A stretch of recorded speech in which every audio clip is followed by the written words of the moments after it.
नमस्कार दोस्तों, मेरा नाम है तरुण चौधरी और आज के इस वीडियो में आप सभी का हार्दिक स्वागत है।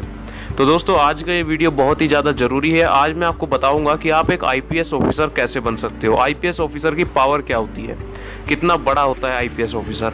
और इसके लिए आपको, अगर आप 11वीं या 12वीं में अभी पढ़ रहे हो या आपने 12वीं करी है या कॉलेज में हो, तो इस टाइम पे आपको क्या करना चाहिए जिससे आगे जाकर आप आईपीएस बन जाओ, किस किस तरीके से इसका प्रोसीजर है आईपीएस बनने का, सारी बातें आज आपको विस्तार से बताने वाला हूँ इस वीडियो में। तो चलिए शुरू करते हैं।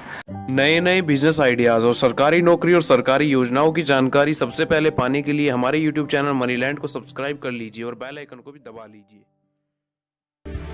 दोस्तों, अगर हम बात करें आईपीएस के बारे में, तो आईपीएस एक बहुत ही बड़े लेवल का पुलिस ऑफिसर होता है जिसके हाथ में बहुत ज़्यादा पावर रहती है।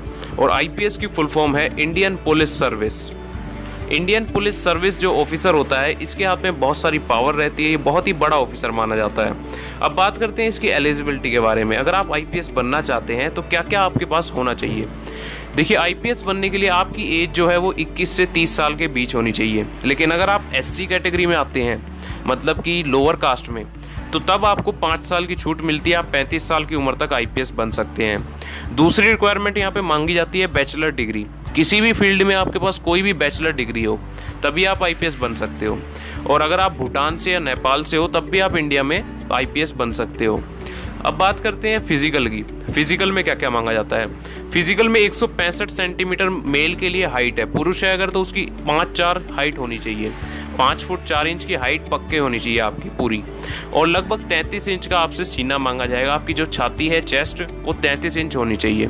और फिजिकली आप बिल्कुल फिट हों तभी आपको क्वालिफाई किया जाएगा आईपीएस के लिए। और अगर आप लेडीज़ हैं, महिला हैं, तो महिला के लिए यहाँ पे मांगा जाता है 150 सेंटीमीटर हाइट, यानी कि 5'2" लगभग हाइट और लगभग यहाँ पे 32 इंच की चेस्ट।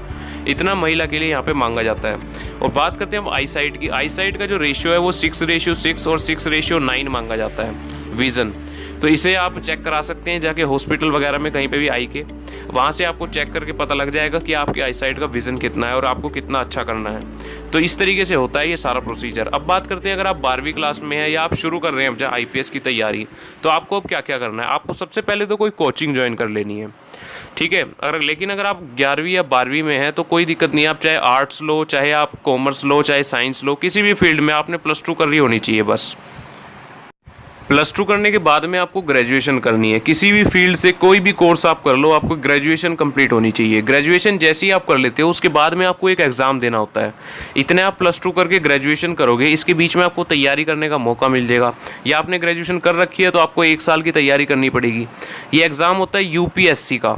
यूपीएससी का आपको एग्ज़ाम भरना होता है, जो लगभग अप्रैल के महीने में साल में 2 बार भी निकलता है, 1 बार भी निकलता है। इसका आपको पता करना होगा इंटरनेट पे कि कब यूपीएससी का एग्ज़ाम निकल रहा है। यूपीएससी का एग्ज़ाम क्लियर करके आप आईएएस, आईपीएस, आईआरएस, ये 3 ऑफिसर बन सकते हो। इनमें से कोई भी ऑफिसर आप बन सकते हो, ठीक है। उसके बाद में आता है प्रिलिमिनरी एग्ज़ाम होता है, जो अगर आप यूपीएससी क्लियर कर लेते हो उसके बाद में जो एग्ज़ाम होता है। अब जो प्रिलिमिनरी एग्ज़ाम जो होता है उसके अंदर क्या होता है, 2 एग्ज़ाम होते हैं प्रिलिमिनरी में। इसमें से आपको एक एग्ज़ाम जरूर क्लियर करना होता है, तभी आप नेक्स्ट लेवल पे जा पाते हो।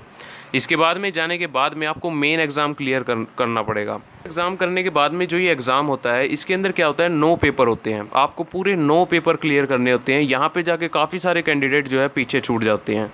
इन 9 पेपरों में आपके साथ में इंटरव्यू भी होता है और रिटर्न पेपर होते हैं ज़्यादातर। इन्हें क्लियर करने के बाद ही आप नेक्स्ट लेवल पे जा पाते हो। इसके बाद में आपका जो है फाइनल इंटरव्यू राउंड होता है, जो कि लगभग 45 मिनट का होता है। 45 मिनट के इस इंटरव्यू में आपसे कितने भी सवाल पूछे जा सकते हैं, जिन्हें आपको क्लियर करना होता है। इसके बाद में आती है, अगर आप यहाँ तक पहुँच गए, क्लियर कर गए इंटरव्यू राउंड को भी, उसके बाद में लास्ट में पहुँचते हैं आप आईपीएस की ट्रेनिंग पे, जो कि हैदराबाद, मंसूरी, कुछ इस टाइप के शहरों में होती है, जो 6 महीने से 1 साल भी चल सकती है।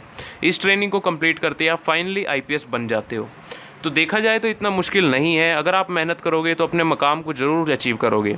कोई वीडियो पसंद आया तो हमारे यूट्यूब चैनल मनीलैंड को सब्सक्राइब कीजिए, इस वीडियो को लाइक कीजिए और शेयर कीजिए अपने दोस्तों के साथ, ताकि सबको पता लग सके कि आईपीएस कैसे बन सकते हैं, उन्हें पूरी जानकारी मिल सके आईपीएस बनने के बारे में। इस वीडियो को देखने के लिए धन्यवाद। जय हिंद, वंदे मातरम।